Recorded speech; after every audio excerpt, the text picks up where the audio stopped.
রহমান কাকু জানুয়ারি বাস কমিশনের সহ আমাদের গাড়ির ড্রাইভার এবং হেল্পারকে অটো সিএনজি ওয়ালা মিলে আবুল এবং রড দিয়ে মারধর করছে, বুঝছেন? বেদনা করা হচ্ছে, সেটা আমরা হসপিটালে ভর্তি করেছি।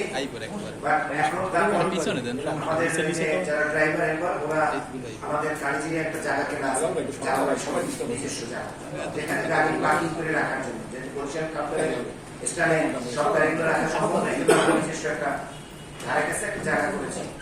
তো ওরা ওখানে নিয়ে গেছে, যেহেতু আমাদের এখানে সেফটি ছিল না, আমাদেরকে মারধর করছে, আমরা এখানে গাড়ি চালাতে পারবো, আমরা গাড়ি বন্ধ রাখবো। তো আমরা সিদ্ধান্ত নিলাম যে গাড়ি বন্ধ রাখা যাবে না, তোমরা গাড়ি চালাই দেবে, আমাদের রাস্তায় চলে আসো, আমাদের স্টানে চলে আসো, ওখান থেকে চালাও। ওরা বলছে যে আমরা সেখানে চালাবো, এখানে চালাবো। যাই হোক, তারপরে জিএমআই ফোন দিছে, আমরা তাকে জানাইছি।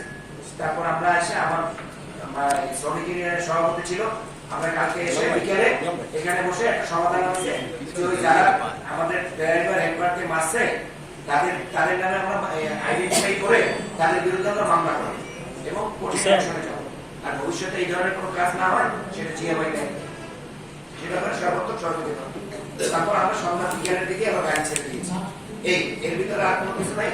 আমাদের সেই যেটুকু সমস্যা হয়েছিল সেটা আমরা কালকেই সমাধান করেছি। এর মধ্যে যদি কোনো কুচক্রী মহল কোনো কিছু বলে থাকে, সেটা তাদের ব্যক্তি স্বার্থ হাসিলের জন্য হয়তো বলছে।